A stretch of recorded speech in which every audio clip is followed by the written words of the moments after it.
And now I have the pleasure of introducing our first speaker of the morning, Mark Barden, who will be discussing the Sandy Hook Promise, Know the Signs.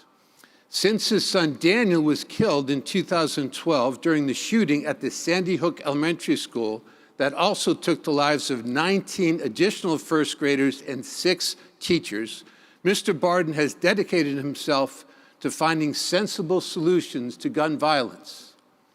He co-founded the Sandy Hook Promise and now serves as the managing director, focusing on policy and outreach efforts. Mr. Barden believes that thoughtful, sincere dialogue will lead us to a common ground. He's met with former President Barack Obama, many members of Congress. He's done multiple interviews on every major network and has spoken to numerous organizations, all focused on creating a safer future for our children and our communities. Please join me in welcoming Mark Barden.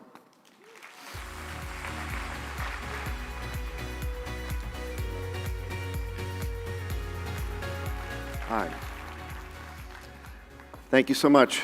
I'm not used to hearing that introduction that way. But I just want to tell you, first and foremost, thank you so much for coming to this at the end of your conference, and for coming to this particular session and listening to my story. And that's what this is. This is a story. I'm not a professional speaker by any means, and what I'm going to do is to share with you just a bit of my story and the tragedy that has impacted my life and what I've chosen to do with that. I think it's important that we have this conversation. I wish it could be more of a conversation, but because of the work that you do, I have so much respect for this. You know, I think any parent has so much respect for pediatricians and childcare, and I think because of the work I've chosen to do is all about prevention. I think there are some very organic and appropriate intersections between what we are doing, and I think we can bring value and inform each other's work in that way. So it really is meaningful to me that you're here, and I want to tell you that, how much I appreciate that. I'm a guitar player by trade. That's what I do. That's my business, and I've had the wonderful opportunity to be able to do that for my entire adult life and support my family. My wife, Jackie, is a school teacher, and we moved to Newtown, Connecticut in 2007 because we heard the schools were really good, and we could just barely afford living in the neighborhood that we lived in. But we had a great setup in that a lot of my work I did at night as a guitar player, and it afforded me the opportunity to be home with my 3 children during the day. And then we'd all have dinner together at night, and then often my work was at night, and I'd come home at 3 o'clock in the morning and be back up again at 6 with the kids, and I wouldn't trade it for anything. We have 3 beautiful children. James just started his freshman year at Northeastern University in Boston. Natalie is 16 years old and a junior at Newtown High School. And the third of our 3 children, our little Daniel, would have celebrated his 13th birthday in September. So we had a great little life carved out for ourselves, one in which we were able to be with our kids all of the time. And I just loved it. And Daniel was the third of our 3 kids, so I got to be with him. We had a lot of one-on-one time together when the older kids were at school. And I used to love every minute of it. And he was a special little kid. We used to jokingly call him the caretaker of all living things because he would pick up the worms off the sidewalk and put them in the grass so they wouldn't burn in the sun. And it would take a long time to walk down the street because there's another one. Or those big black carpenter ants that we'd get in our kitchen. He'd pick them up because he thought they should be outside with their families. I mean, why are my little ant friends biting my fingers, Daddy? But he would stay the course and deliver them outside where he thought they should be with their families. And then when he started school, he was in preschool and he was in kindergarten and then in first grade. All along the way, we used to hear these wonderful stories from his teachers that Daniel would notice the kids sitting alone. And Daniel would notice if somebody was having a hard time or a hard day and want to check in with them. To the point where he would ask to be excused from an activity if he saw somebody who was isolated or sitting alone so he could go sit with them. And as a parent, you love to hear those stories more than grades or anything else. You love to hear that your child is being a good citizen and being caring to others outside of the house. And so just ask their dad. I think all my kids do that very well, but Daniel had a special quality about that why we called him the caretaker of all living things. And he used to hold the door for strangers and hold the door for adults, and he was a great little kid. Anyway, all of that changed on the morning of Friday, December 14th, 2012, when a 20-year-old young man who lived about a mile away from us got up that morning and shot his mother to death in her bed and drove to our little Sandy Hook elementary school and shot his way into the school and shot and killed 6 educators and 20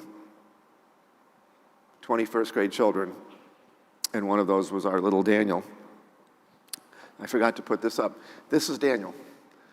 And that's how you could see that kid almost all the time, always happy, always smiling. And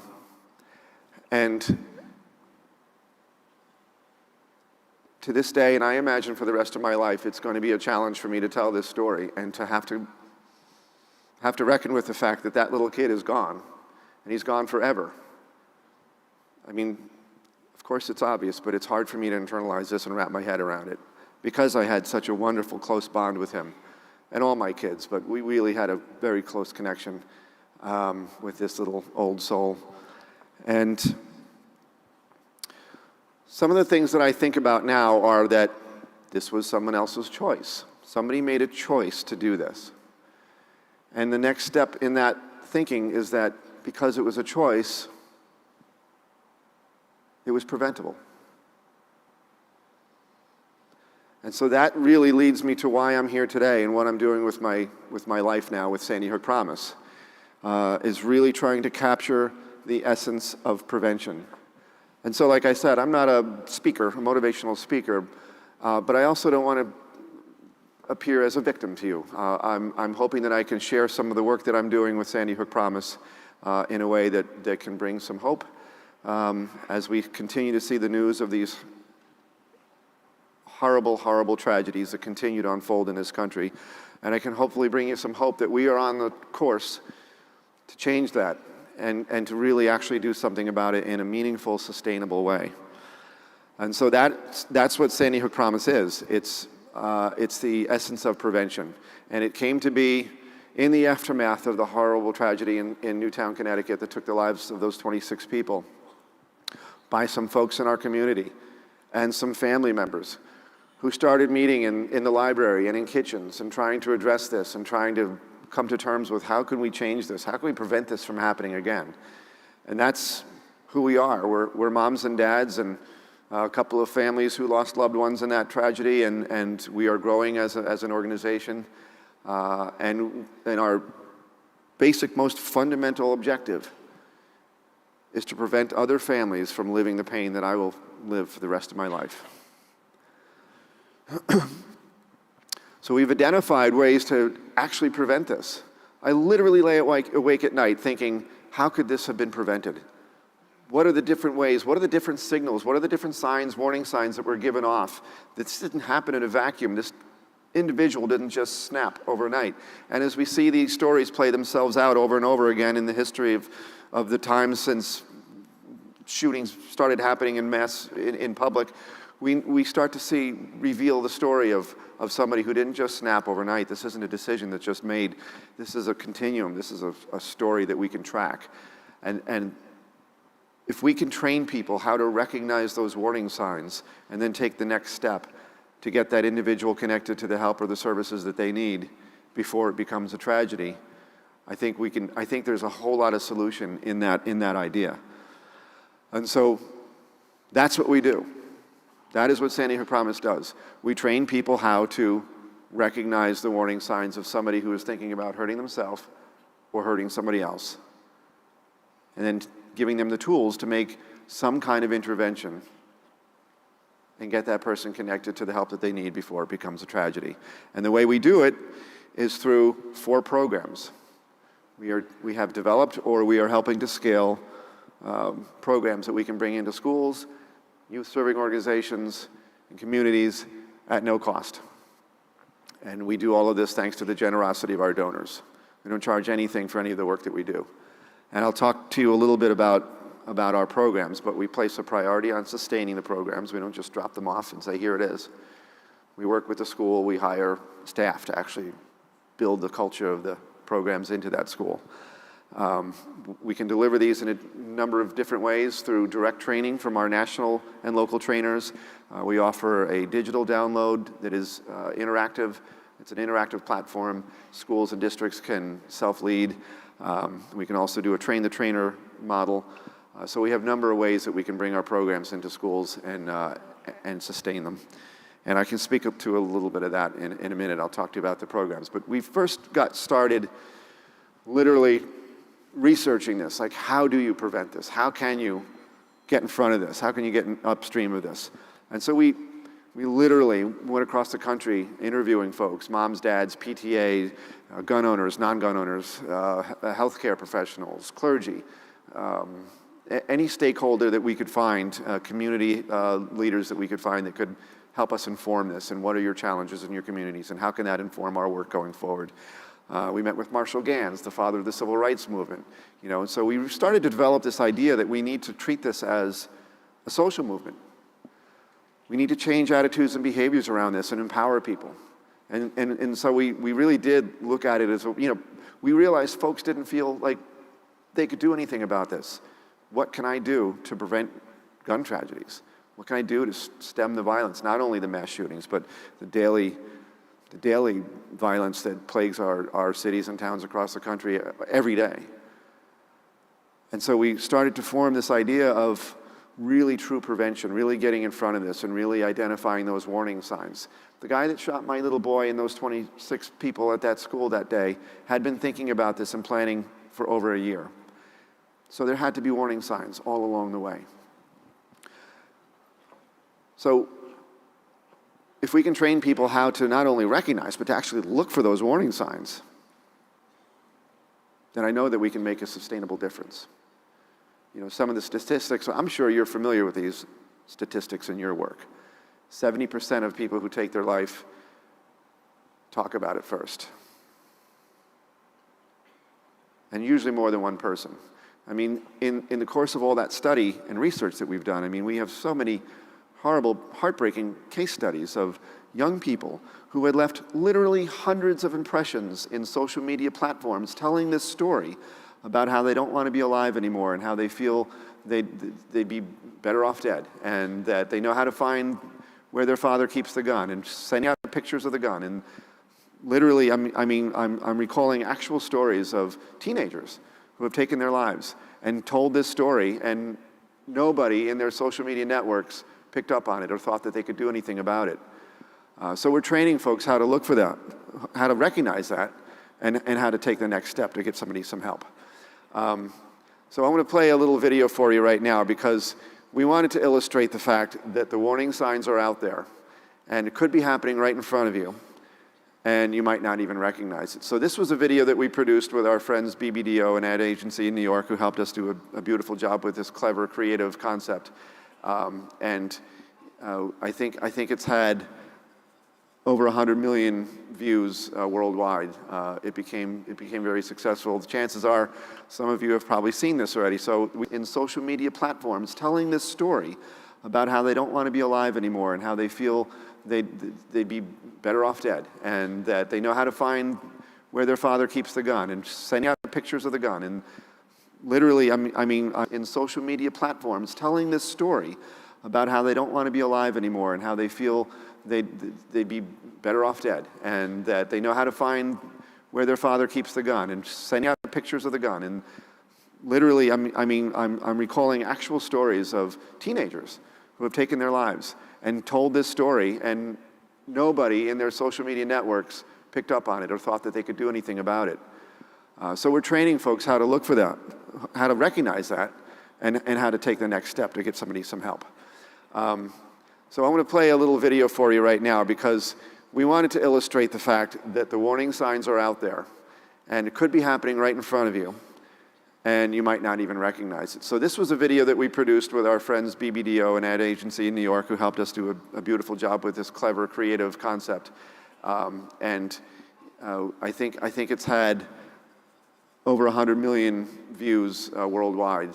It became very successful. The chances are some of you have probably seen this already. So we call this Evan, and it sort of highlights what warning signs might be happening right in front of you and how to look for them.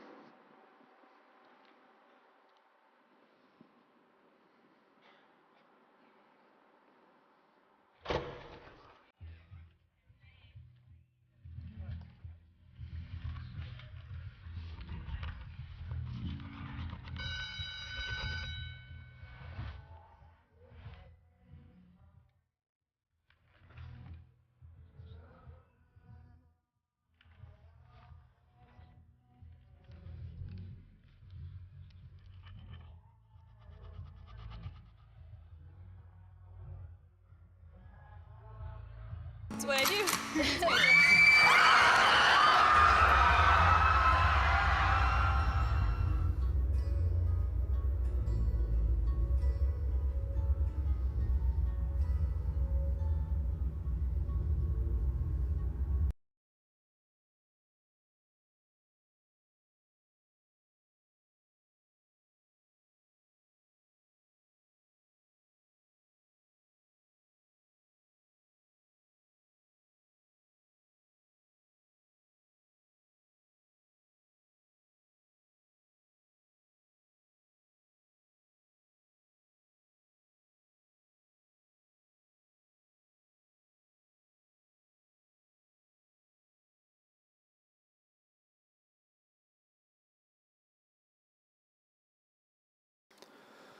So these are the 4 programs that we have to offer. And I'm going to say this because I love to say this. When I tell a school district about our programs and they're saying, when can we do this and how fast can we do it and what's it going to cost us, I love to be able to say, it doesn't cost you anything. We're 100% donor-funded nonprofit, and we can offer these for no cost. And I just love to be able to say that because we don't want money or politics or we just don't want any barriers between the work that I know that we can do and the lives that we can save with our work. So, so these are the 4 programs. Start with Hello. Maybe you remember my story about little Daniel reaching out to an isolated classmate. In our research, we've learned, and I'm sure you guys know it as well, sustained chronic social isolation can lead to an increased risk of either being the victim of violence or perpetrating violence. Start with Hello trains kids the value of that, the value of the importance of reaching out to somebody who's socially isolated and feels ignored and invisible. And we teach them the difference between healthy alone time too. The kids own this one, the kids run it, it's a short training, and they do great things with it. We have a call to action weeks and awareness weeks around the country, and the kids do a great job with this because they run it and they own it and they're empowered by it. And so Start with Hello is a great social isolation model. Signs of Suicide is our newest program. You guys may be familiar with it. It's the only evidence-based national suicide prevention program and that we are helping to build to scale. It's got a lot of great components in it where it builds a multidisciplinary team within the school to recognize some of the subtle warning signs and then take action on them. We're very proud to be helping to promote and to build Signs of Suicide to scale. Safety assessment and intervention is a threat assessment model. It was originally developed by the FBI in the wake of the Virginia Tech school shooting, and then Dr. Dewey Cornell from the University of Virginia has adapted it for school-based applications, and we are helping him to scale this. This also develops a multidisciplinary team within the school who act as various touch points, who know how to recognize potential warning signs and at-risk behavior, and then triage that information and take the next steps to get to the root cause of that behavior and not just bandaged the wound. We feel that this has already, evidence has shown that it cuts down on expulsions and the school to prison pipeline, and already has evidence-based success that we love to be able to bring this program to schools and communities. This is designed for more of the teachers and the staff and the parents. And then Say Something is kind of our flagship program. This one is, again, for the kids. The kids take this one and they run with it, and they do amazing, beautiful things with it. But it teaches them how to look for those warning signs that are in social media, mostly, but this could be applied to the school bus or the cafeteria. But in social media, the kids are the eyes and the ears, and we recognize that. They see things that their parents don't see. They see things that teachers don't see. We train them how to look for these warning signs. We have a growing evidence of kids following this model, and we've already prevented mass shootings and numerous suicides with this. We understand that it can be hard to talk to a trusted adult. We train them. Identify trusted adults within your network. Maybe they're not your parents. Maybe they're your coach or your faith leader. But we know it takes more than just telling them that you're not trying to get somebody in trouble, you're trying to help them, to remove that stigma of being a rat or a snitch. So we developed a safe platform with which all of these programs can operate under, and it's called the Anonymous Reporting System. And it's a technology-based application where you can send a tip in to a crisis center. The crisis center is staffed with trained professionals who are multilingual, who then triage that information that they get from the tip. They don't just throw it over the wall to the police department. When we go into a district, we build an infrastructure within the school and the parents and local law enforcement that's already assigned to be part of the anonymous reporting system. So when the crisis center gets the tip, they know where it's coming from, and they know who their folks on the ground are based on the nature of the tip. So they triage that tip, whether it's an immediate life safety issue or anything else, and then they take the appropriate next steps to connect it to whether it's law enforcement or if it's a guidance counselor or the parents or some other administrator at the school. This cuts down on the principal getting a phone call 3 o'clock in the morning, like, hey, somebody's pulling hair on the bus today.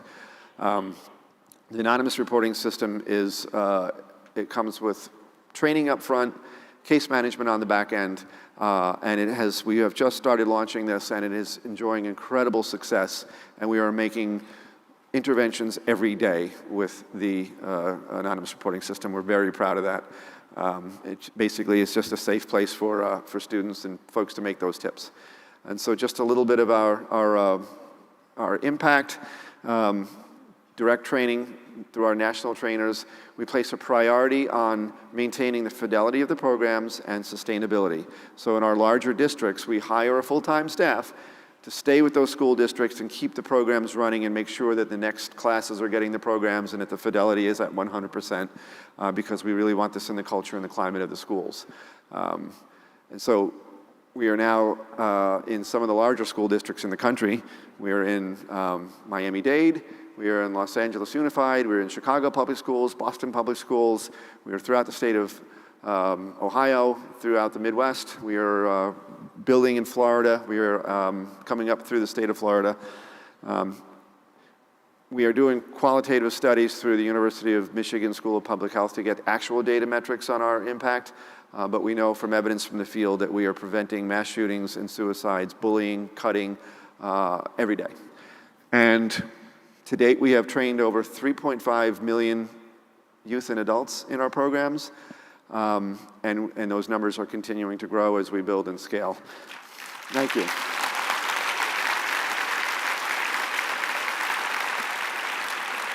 So I am out of time, and I want to respect the next speakers, and I want to respect your time, but I just want to finish the way I started, and I want to tell you how much it means to me that you took the time to come here and listen to basically what is just my story and an explanation of the work that I'm doing, and how proud I am to be able to share it with you, and how proud I am to be able to honor that little kid who truly was the caretaker of all living things, and for me to continue that spirit in his honor and in his absence. I feel like I'm honoring him that way, and I just want to tell you so much from the bottom of my heart that somewhere little Daniel is proud of you for coming here to listen to our story, and I just want to tell you thank you so much, and enjoy the rest of your day.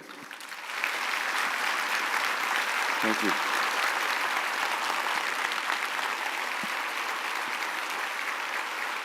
Thank you. Thank you.